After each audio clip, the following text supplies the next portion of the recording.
Hello and welcome back to the Handstandcast with me, Emmet Lewis, and my co-host, Mikael Christiansen. I was about to say, how's it going, Mikael? But he's in the middle of a yawn, so I think that sums up my question. Yeah. How's it going, Mikael? Not so bad, I guess. Yeah. Been worse. Been worse. Cool. His biceps are immense. You should see the pump he has on from doing a band workout earlier. Yeah, It's like enormous. I've stopped hand balancing. I'm getting into bodybuilding now. he will become a soldier. That's my I kind of hope you should do that.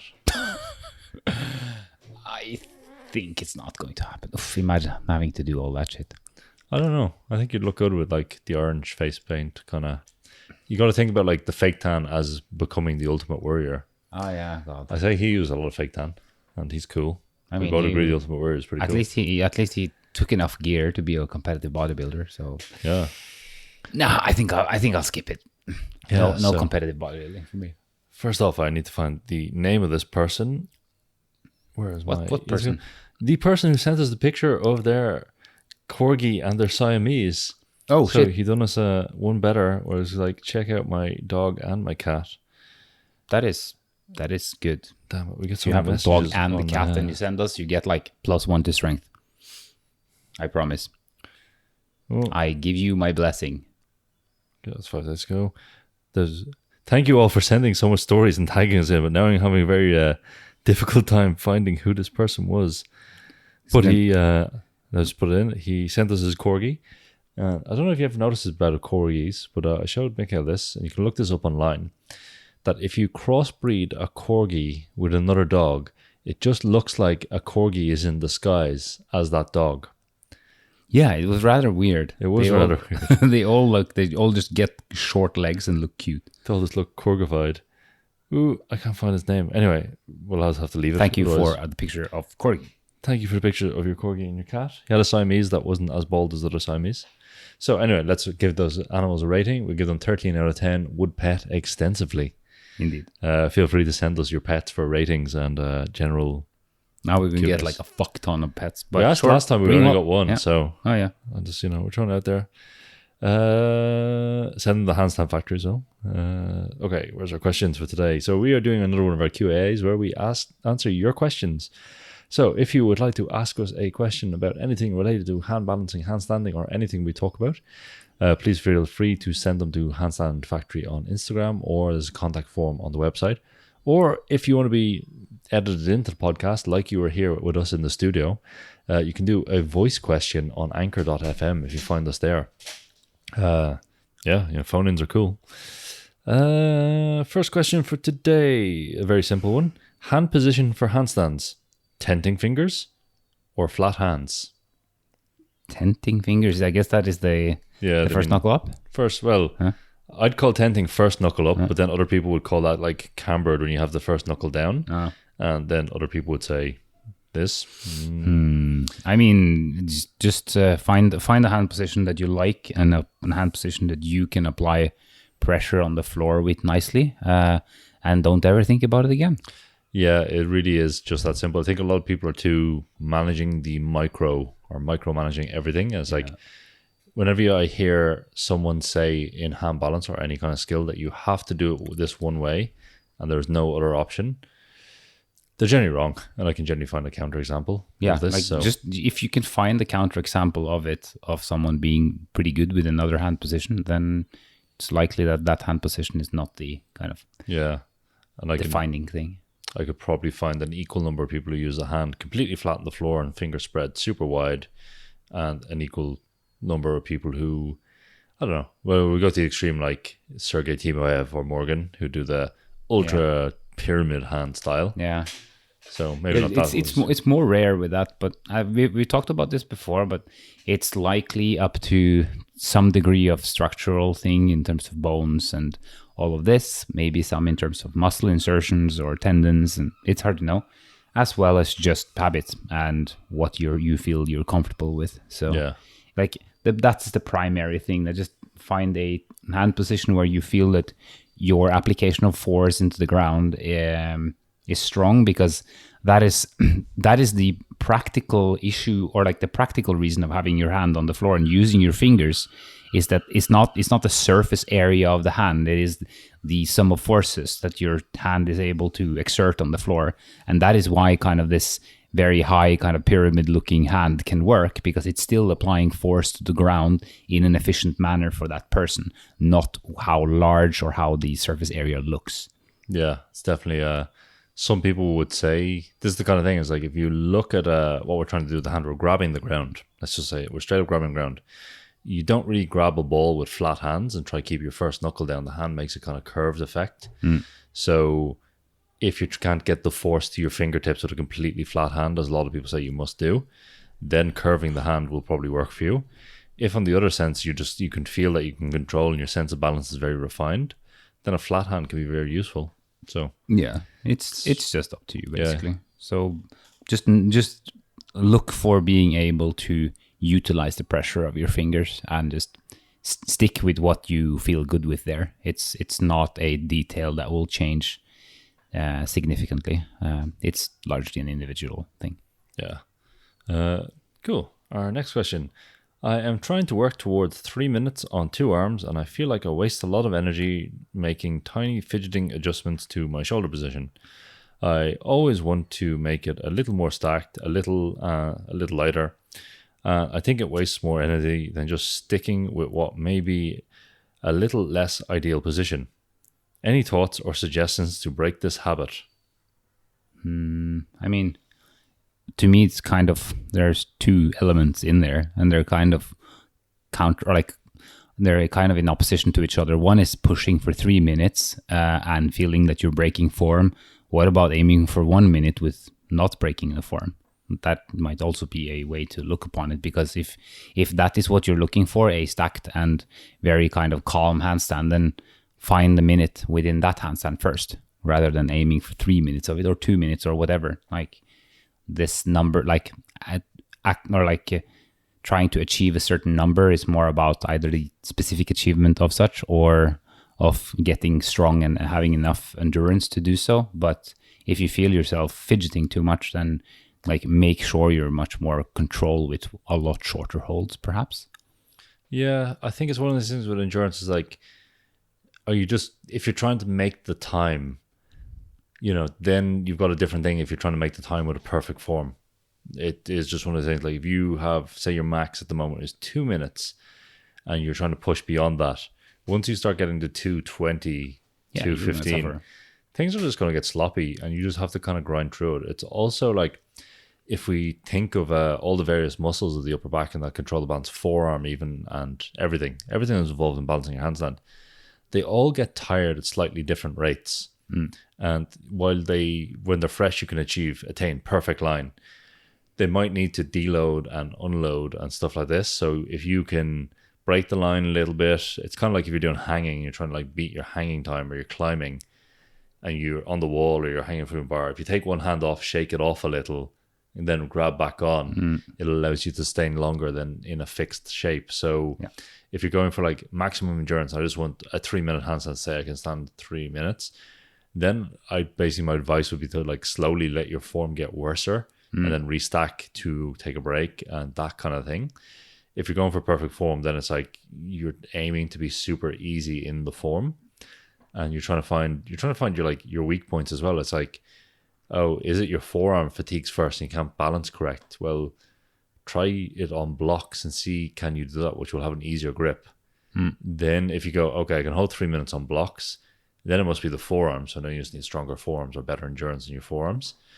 Generally, there's also one of the things that with all my students who can do much longer handstands and much longer balances on 2 arms, every single one of them is really good on 1 arm and has really strong presses. So getting really strong in stronger exercises will transfer to your endurance. Yeah, I think it's that's also the question. Why do you want 3 minutes?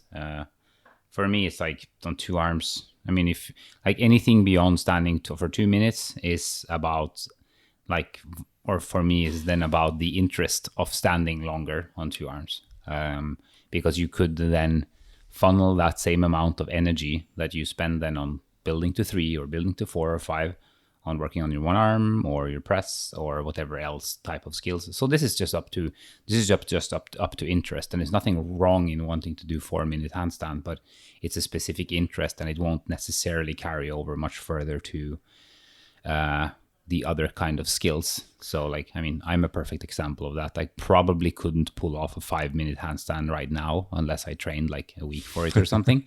But like, there are people that can do 5-minute handstands that aren't even close to my level on like one arms or presses or most of kind of the more advanced vocabularies. There's diminishing returns on what you're going to get out of it in terms of carryover. But that's up to you, what you want to do with it. Yeah, I had a friend, just on a quick note on endurance, I had a friend who went to China in the earlier kind of days when the Beijing Art School had opened up for Westerners to come in. She was pretty high level. She's pretty good in her hands. She could do some one arms. Was pretty flexible. You know, pretty all round, pretty good.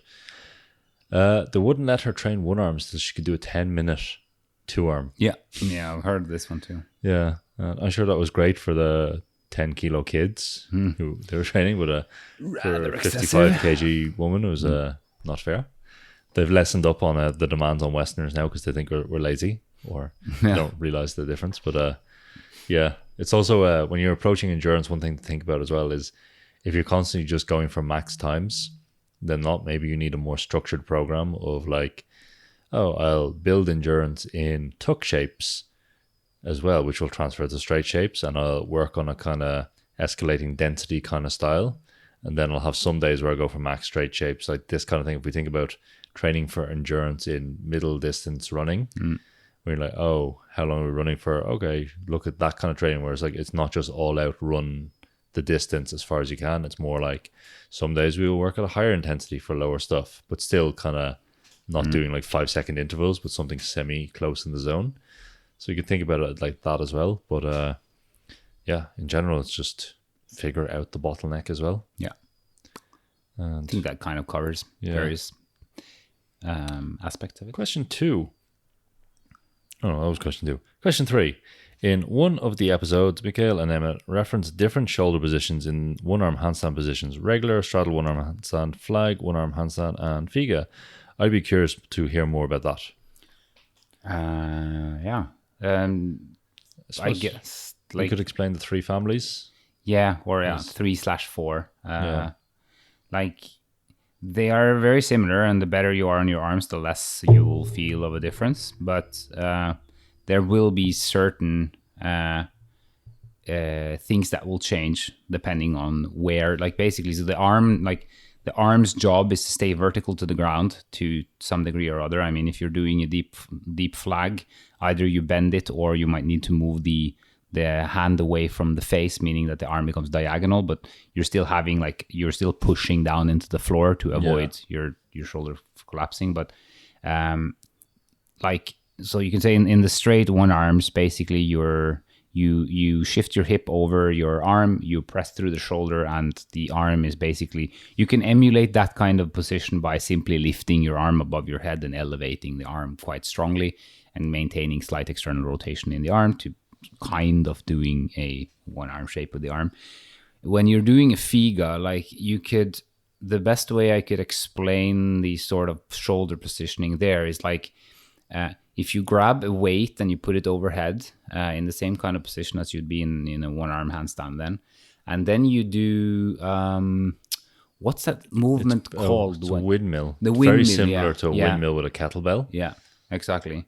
So what that does is that, like, when you do that kind of windmill, you shift your pelvis out to the side or backwards, and then you have your hand sliding down your neck, and you kind of it's as if you kind of keep pushing higher slightly to make sure that, like, if you stand, you have the weight overhead and you just tilt your pelvis out to the side and do nothing with your arm, the arm will go diagonal, and this doesn't work. So that the arm needs to stay vertical, and hence you kind of push further up to maintain that kind of verticality of the arm. And this changes like where the arm is slightly in relation to the rest of the body, since the body actually pikes out to the side in a figa. And you won't see a change in the actual arm from a straight one arm, but you're seeing a change in the body shape, and that means that the shoulder gets placed slightly differently.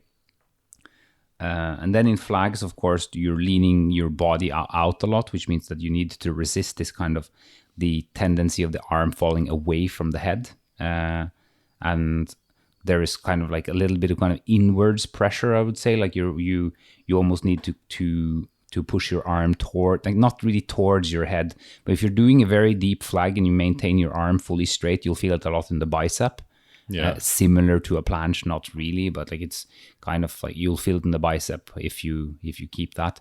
And then the kind of fourth family would be a press, which is very similar to a flag, especially if you're good at both of the types of positions. But a press version where then you go into a sort of flaggy position and pike the other leg, it offers a little bit different relationship with the free arm, how you kind of reach with it to how do you call it, like to counterbalance the fact that their legs are piking.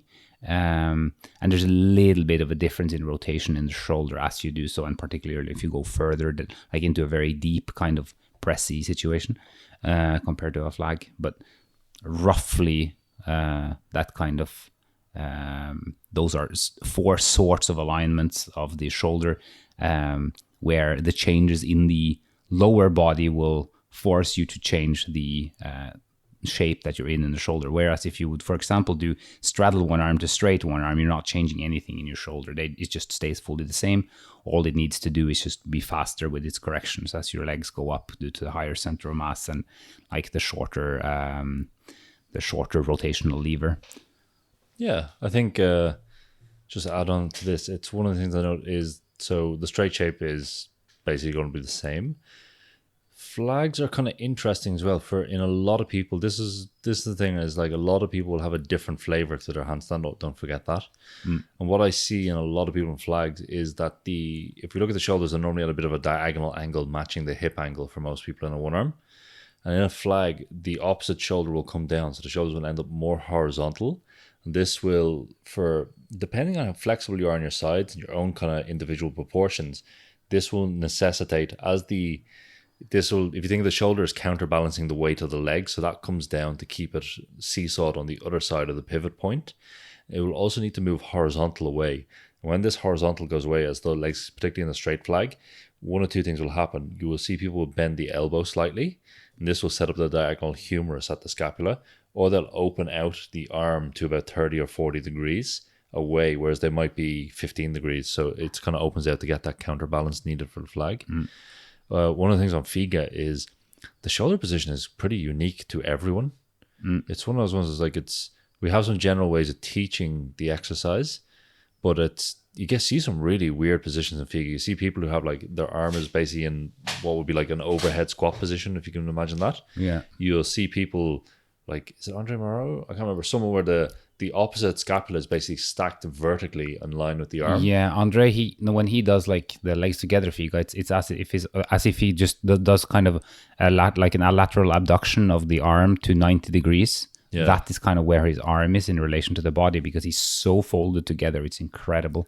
And that just seems like this type of position where, like, I tried replicating it, holding onto a bar, and it's just, there is nothing I can do with my body to get into that extreme of a position. Yeah. So it's definitely one that's up to a little bit to proportions, but also up to flexibility, since like there are like particularly some ladies that are very flexible in the low backs and stuff, rather than kind of doing this kind of closed pike, as like when you pike the legs, like with closed pike, I then mean in a similar way you would pike to do a press to handstand, which is this, you compress the legs hard towards the body. Some of them kind of arch the low back, setting the hips behind, and then just pull the legs in from there, which then allows you to change the shoulder a lot less, because you can move from the pelvic area.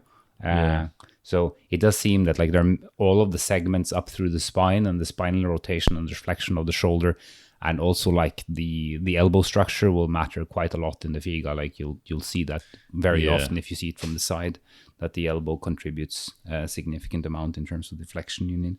So I think it's definitely the most complex position in terms of variation between Yeah. people. Yeah, it's definitely, a lot of the other handstands, we can have a generalized technique that looks very similar for body proportions, but even then it'll be, people have nuances. Yeah. Whereas with Figa, it's just like, we have the drills to teach you, you do the drills, and then you come out the other side of the Figa maze, and that's your Figa. So it's it's Definitely complicated. a tricky one to learn. Yeah. I'd also like to say just briefly about flags. I know several people, when we're talking people with excellent full flags, that like to drop their shoulder a bit when they do full flag, meaning that like they're not As elevated. Yeah, they're not as elevated, exactly. So that they kind of allow the shoulder to go down a bit, bringing the chest a tiny bit out, which allows for like more kind of rotation through the spine as they bend over the side.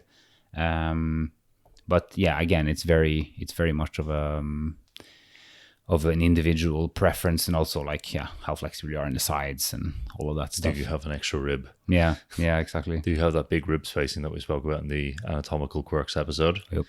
Yeah, so Lots of different things. it's basically, we solved the problem by coming up with our own ideas, or our own ways of doing it, I suppose.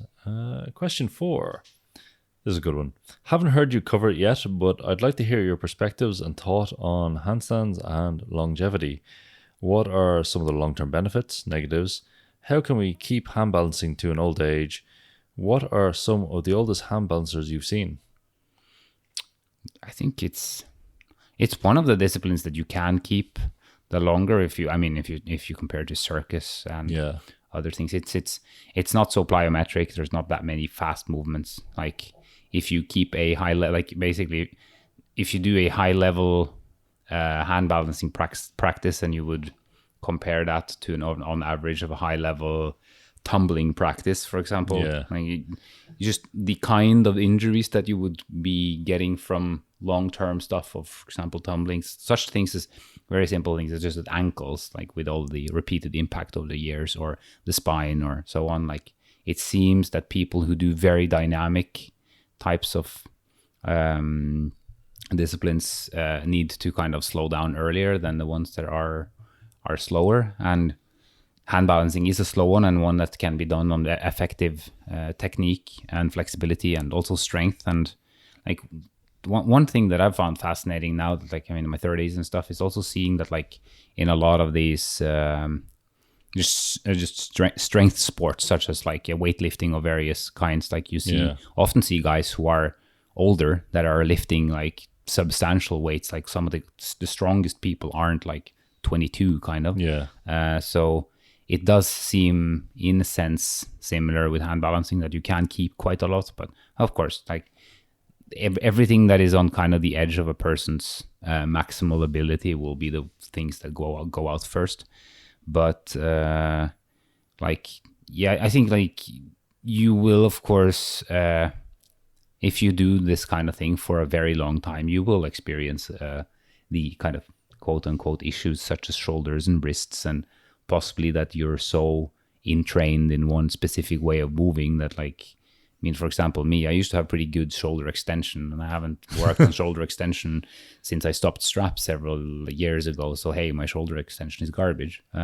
Doesn't bother my shoulders much, but it's probably good to keep some sort of variation in it if you want longevity, though there's like, it's hard to kind of pinpoint any specific protocol that'll keep you uninjured. But I mean, it's good to do more things, I would say, if you want to keep it. And just in terms of like age, I mean, I've seen many people who are like in their mid 40s to 50s. Yuval Ayalon, for example, I'm not sure how old he is, but he's in like the middle to end of his 40s, I think, and he's keeping at least a 5 to 6 days a week practice. And he's a high level hand balancer. I remember what was his name? Ricardo Sosa. I remember he's an ultra contortionist. He has some of the worst hips I've ever seen, like in the way he can bend them. But he was doing like pretty crazy stuff, and I think he was in his 50s. I saw him press one arm on the floor and stuff, and I think he was in his 50s. And also that guy, what's his name? Yuri Tikonovic. Like he had some acts on YouTube like years and years and years ago, and I think he was in his 50s when he was doing like croco to one arm like 15 times in a row on a box. He was at least in his late 40s. So I would assume that both these guys are still pretty capable on their hands. So I think it's ultimately to what degree you're able to keep practicing and keeping yourself healthy in general. And like, of course, you need to be more careful once you like. There is a difference in practice when you're 22 versus when you're in your 40s. So you need to kind of just take that into account if you want longevity. Yeah, I think that's one of these things, like as Mikael covered, it's handstands are so controlled. Hopefully there's no real risk if you're keeping a practice build of having catastrophic injuries. Yeah. So that's kind of pretty good. It's not like, we're doing Olympic weightlifting and there's a risk every time you lift that bar up that you might miss, even if it's like a weight that you should be able to do. So there's pretty much that in terms of speed of execution. The other thing is what you really want to think about is like having a generalized physical preparation. So handstands is a very specific discipline, has specific needs. It doesn't cover all your fitness bases. It won't, it cannot, because it's too specific. So you got to think like, what are the basic things? We need a bit of cardiovascular training somehow. We need a bit of general physical preparation. This is when things get nebulous. So what I would mean by that, I mean like a workout routine that covers general exercises, push-ups, pull-ups, bench press could be done, military press, maybe using some weights, a bit of variety in this, aiming to obviously get stronger, make sure that you maintain muscle mass as you age. Does it need to be, do you need to be pushing your strength to the highest limits? Probably not, because that's when things will blow. So you got to think longevity isn't always athletic. That's one of the things people think is like, oh, I'll train like an athlete. Now, don't get me wrong, it's very good to have athleticism, but to train like someone who's doing a track and field contest or powerlifting contest does not have longevity in it. But to train generally in the manner that they might, it can be very useful. Bit of yard work never goes down wrong. These kind of things like staying active, that's the thing, staying active but not super active. Making sure you pay attention when you start getting all these joint niggles and all these other kind of things, and not letting small things, which you will get small things if you must stay in the practice, become big things. And if they do become big things, doing your rehab properly. These will give you longevity in a discipline. The other kind of thing is, handstands, like I think the two oldest disciplines I see people regularly doing in circus is handstands and contortion. Oddly enough, people think contortion is kind of... Yeah, I've seen some really old contortionists as well. Yeah, I've seen I know a few who are like 70 and still like they would rinse both of us in flexibility terms. Yeah. And they're like, obviously it comes down to genetics and everything, but they do have a very good practice. They do pay attention to all their strength ratios. And, they know what they're doing and they're not pushing things. They're not trying to... It's kind of one of those things you will reach a peak at maybe, mid to late 30s. You're going to reach your ultimate level. Once you reach there, you can sustain that for quite a long time in a discipline for hand balance. Like the oldest hand balance act I seen was a guy who was pretty good. He was 70 something. He was in a trad circus, so I didn't really get to speak to him. It was just at a show I was in. 70 something. He was still doing handstands and cane, presses, one arms. I can't remember all the shapes he done. He finished the act with like one of the highest block drops to the canes that I've seen. So that's the highest impact handstand trick you can do. He's must have been 6 or 7 blocks high.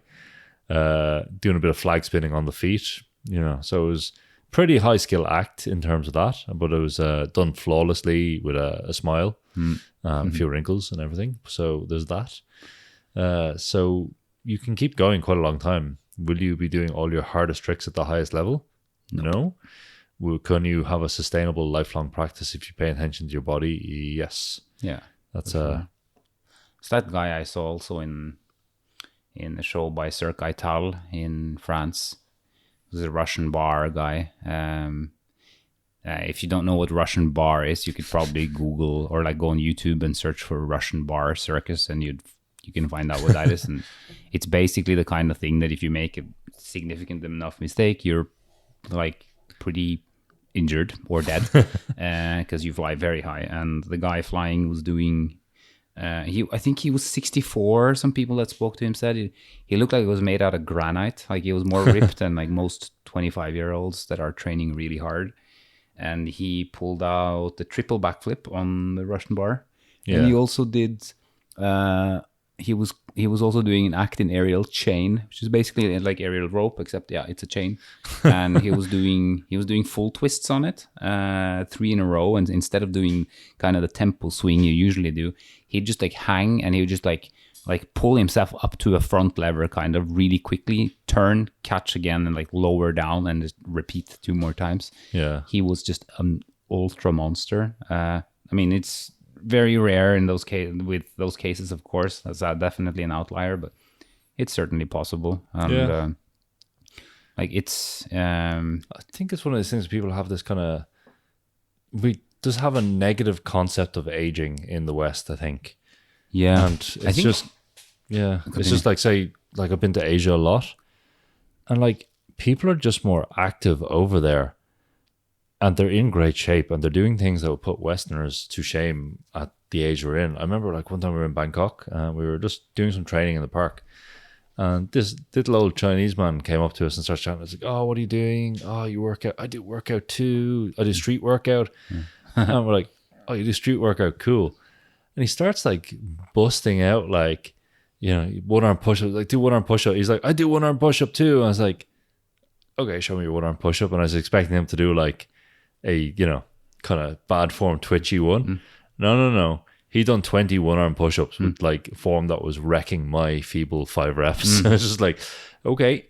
And then he's like, "Oh, look, I do this jumping clap 1-arm push-ups." Then he starts doing 1-hand fingertip Superman push-ups.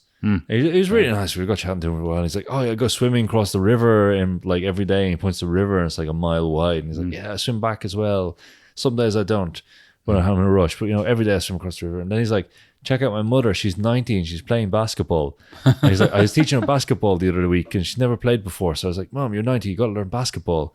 And I'm making this guy sound young because he was young. He had an old body, but he was young.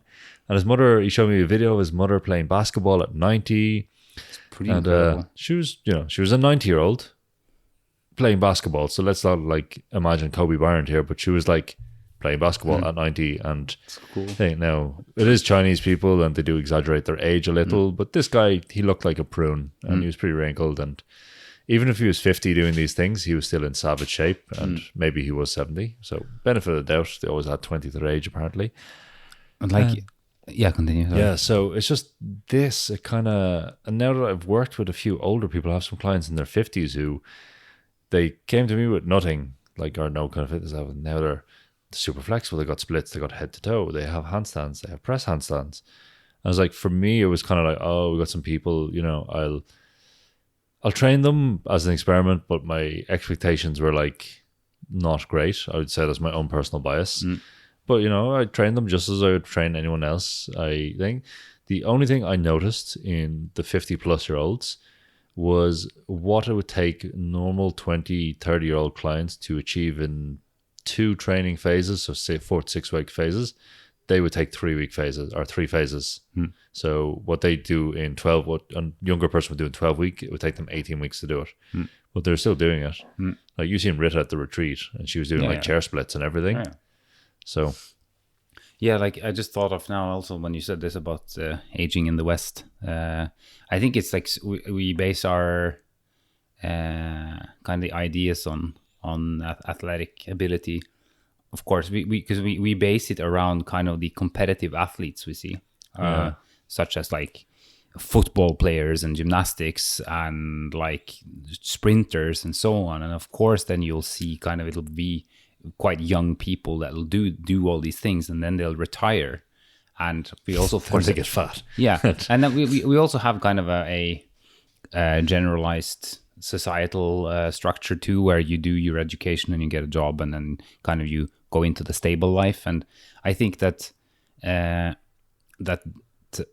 this kind of shapes our ideas of how this athletic practice and progress has to be done as well. Like you start early, and then you peak at a certain young age, and then like because if you're a competitive athlete on world level, as at the point where there's very little chance that you can even hang with the top 10 anymore, like people tend to start to fade out and quit, because being a competitive athlete at the highest level is about trying to win the thing. Yeah. So then of course people start like stop their activities with that. And I think that kind of creates that idea that it has to, that by the time you're 30, like you are basically in like a massive decline. And I think this is like, also if you read that like really old handstand book, The True Art and Science of Hand Balancing by Polinetti, I think he writes in the book that he started hand balancing at 26 after he had like really, he was a tumbler and he hurt his ankles so bad that he had to stop tumbling, and then he decided to become no longevity in tumbling. Yeah. Yeah, it's a good example with tumbling, because like if you have sustained a bad enough damage to your ankles, like it might be very hard to actually do much, since it requires you to have that plyometric ability of the feet and the ankles to be able to even do anything. Yeah. But I think he wrote in the book that he peaked at around 44, and that was kind of his best age. So, I mean, it's certainly possible to keep like a rather high level towards at least like the later stages. And remember like in that old video of Yuval as well, when he does like what he called the 40 set, where he did 10 Stalders, 10 handstand push-ups, 10 pike presses, and 10 straddle presses in one set. It took him like 4 minutes. 40th birthday or something. Yeah, it was for his 40th birthday, and it's a pretty damn rough set. I couldn't pull that off without like pretty substantial training for several months, I think, if even then. So like it just says that if like that's not of course something that is like, if you try to do Let's that. put Yuval in context actually, just so people don't know him. So he competitive gymnast, quite a way up, learned circus, had a full career in circ, had, if I remember right, back surgery and shoulder surgery. Back and shoulder surgery, I think. Yeah. Yes. So he's in a place where like potentially his body, you know, it would have been done the athletic career where people would have stopped and was like, oh, you had a full career in gymnastics, time to go get fat. And I was like, no, I do circus as well. So kept that going for 10, 15 years. Then he's moved into teaching obviously now. He's still pretty good, and I still think he's getting better actually. Yeah, he's still very, very good. So that is, and that is a good point. I was speaking with him not so long ago here, and like it's but it's a kind of a perfect example. If him or even an athlete of 20 tried to do a 40 set like he did on a regular basis, then you're basically just putting yourself in an immense risk zone, because you're doing super heavy loads like that. So that is maybe not the best idea to do when you are aging all the time. Of course, as a challenge, he did that, he completed it, and he left it alone. And it's definitely it just proves that you can be able to do very, very, very crazy things even as you age. But like, would he repeat that every week? Probably not, because it's not a good idea. It's like training for a marathon, I suppose. Or something like that. You do a structured training plan, which I know he did. I know he like had a plan that he was following that was kind of titrating up in load and intensity and all this, and working on components and details and all this. So it's like, okay, well, we're going to do this, and then ta-da, he got the feat. So it's just like running for a marathon. Like it's that kind of thing. Like you have your peak level. You don't train at your peak every day. You always like, it's what I always tell people, particularly with skill work and handstand work, is like 70% is awesome. Like you can sustain 70% for a very long time. That just means like you can't chase glory every single set, and you just have to back off and, you know, possibly leave the workout when you feel like, when you feel like you haven't done enough, but you feel like you're ready to go and do a bit more. You're probably at the right point to leave the workout. Yeah. You know? I think it's like with also referring to like competitive sports. They train to peak at the competition, and then they can take it easy, and that is different from a daily practice kind of thing, or even a performer's cycle where you would one example I love to take is like if you take a ring gymnast and you ask them to do kind of their Olympic level routine, they can do that, and they can perform it, and it can be flawless and all that, but you couldn't take that Olympic level world championship routine and put that into a circus show, for example, where they'd have to perform it perhaps like 5 to 10 times a week. Yeah, that it wouldn't work, because you don't have the time for the recovery, and like then the difficulty it's not something that is viable in that kind of context. That is why also performers and so on can't structure routines in the way that you would be doing if you were like a competitive athlete.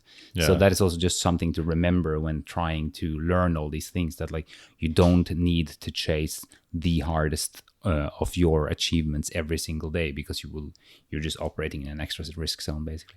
Yeah, I think it's that kind of thing of boop. What's the saying? It's that kind of idea that I kind of lost my train of thought. Basically, Rip. Yeah, rip. There you go. Next You question. can keep going.